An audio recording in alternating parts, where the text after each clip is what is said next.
बाळूमामाच्या नावानं चांगभलं तत्कालीन मुंबई राज्यातील व सध्या कर्नाटक राज्यात असलेल्या बेळगाव जिल्ह्यातील चिक्कोडी तालुक्यातील अक्कोळ हे गाव आहे.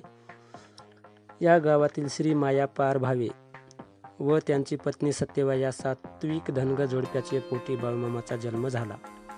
हा दिवस सोमवार अश्विन शुद्ध द्वादशी शके 1814 दिनांक 3/10/1892 हा होता. बाळूमामांचे बालपणातले जगावेगळी वागणी सुधारावी म्हणून त्यांना अकोल येथील जैन व्यापारी चंदुलाल शेटजी यांच्याकडे चाकरीला ठेवले. बाळूमामाला शेटजी कुटुंबियाकडून जेवणाचे ताट बदलण्याचे निमित्त होऊन बहीण गंगूबाई हिराप्पा खिल्लारे यांच्याकडे मामा राहू लागले. त्यांचे भाचे बाळूमामांना मामा म्हणत असत. तेव्हापासून ते भाच्यांचे मामा आणि जगांचे बाळूमामा झाले. उन्हाळ्याच्या दिवसात ऐन दुपारी खोल अवघड विहिरीचे पाणी पाजून 2 साधूंना तृप्त केले. साधूंनी बाळूमामांना वाचासिद्धी व कार्यसिद्धीचा आशीर्वाद दिला. बाळूमामांच्या इच्छेविरुद्ध पण आईवडिलांची आज्ञा पाळण्यासाठी बहीण गंगूबाईंची मुलगी सत्यबा बरोबर त्यांचा विवाह झाला. दोघेही कुळाच्या प्रमाणे मेंढ्या राखू लागले. फिरता संसार सुरू झाला. बकरी चारत असताना "अरे बाळू, तू गुरु करून घे" अशी आकाशवाणी झाली. तेव्हा बाळूमामांनी ठरविले की मी भूते काढण्याचे पैसे जो कोणी बरोबर सांगेल त्यांना मी गुरु करून घेईन. काही दिवसांनी शिवारात फिरत असताना मुळे महाराज भेटले व म्हणाले, "अरे बाळू, भूते काढलेले 120 रुपये मला दे." हे उदाहरण ऐकून बाळूमामाने गुरु म्हणून मुळे महाराजांचे पाय धरले. लग्नानंतर सुमारे 9 वर्षांनी सत्यबा बरोबर राहिली. पण बाळूमामांची आज्ञा न पाळल्यामुळे तिचा गर्भपात झाला. तेव्हापासून त्यांची पत्नीचा त्याला त्याग करून जगाचा संसार आपला मानला. मामा बकऱ्यांचा कळप घेऊन महाराष्ट्र व कर्नाटक गावोगावी जात असत. त्यामुळे संचारी संत म्हणून ते प्रसिद्धी झाली.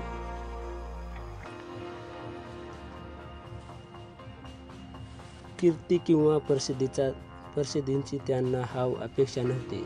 भक्ताच्या भल्यासाठी कल्याणासाठी प्रसंगानुसार त्यांनी काही चमत्कार घडविले.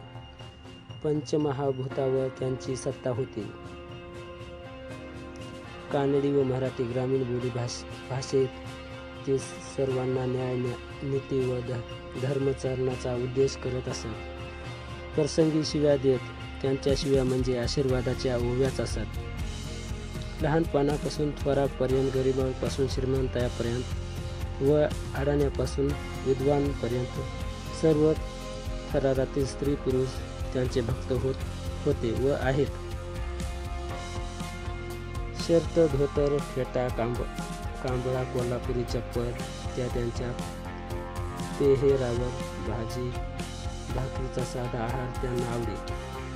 ऊन, वारा, पाऊस किंवा थंडी असो, बकऱ्यासवे शिवारात त्यांचा मुक्काम असे. गोरगरिबांना अन्नदान व्हावे, ते भक्ती मार्गाला लागावेत म्हणून त्यांनी 1932 सालापासून भंडारा उत्सव चालू केला. तो सध्याही चालू आहे. समाधीनंतरही बाळूमामांना आपल्या भक्तांना अनेक अनुभव देत आहेत. त्यामुळे भक्तांची गर्दी वाढत आहे. आदमापूर हे दुसरे पंढरपूर झाले आहे. पहाटे 5 वाजता पूजा व आरती होते. 9 वाजता नैवेद्य होते. संध्याकाळी 7 ते 7:30च्या दरम्यान सायंकाळची आरती झाल्यानंतर नैवेद्य होतो. दर रविवारी व अमावास्येला नाचणीच्या आंबोलीचा प्रसाद दिला जातो. भक्त आपल्या इच्छेनुसार काय नवस बोलतात आणि पूर्ण करतात.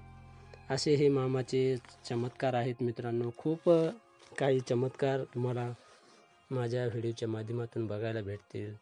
जर तुम्ही माझ्या चॅनलवरती नवीन असताल तर आपल्या चॅनलला सबस्क्राईब करा, लाईक करा, आपल्या मित्रांशी पण व्हिडिओ शेअर करत चला. हे जे आहे बघा बाळूमामाचा घोडा. बोला मुळे महाराजाच्या नावानं चांग भलं, बाळूमामाच्या नावानं चांग भलं, श्री विठ्ठल प्रभुदेवाच्या नावानं चांग भलं, मेंढी माऊलीच्या नावानं चांग भलं, बाळूमामाच्या घोड्याच्या नावानं चांग भलं, मरबूबाईच्या नावानं चांग भलं, बाळूमामाच्या नावानं चांग भलं. कमेंट करा मित्रांनो. नवीन असताल तर आपल्या चॅनलला सबस्क्राईब, लाईक आणि आपल्या मित्रांशी पण व्हिडिओ शेअर करत चला. तर असेच नवनवीन व्हिडिओ मी बनवण्याचा प्रयत्न करत असतो मित्रांनो. तुम्ही माझ्या व्हिडिओच्या माध्यमातून देवदर्शन करू शकता, बघू शकता. मी लाईव्ह घेतो. मी लाईव्हचा पण आनंद घ्या मित्रांनो. असेच नवनवीन व्हिडिओमध्ये भेटत राहू पुन्हा नवीन एका व्हिडिओमध्ये. तोपर्यंत धन्यवाद. थँक्स फॉर वॉचिंग मित्रांनो. जय बाळूमामा. कमेंट करा आणि बाळूमामाच्या नावानं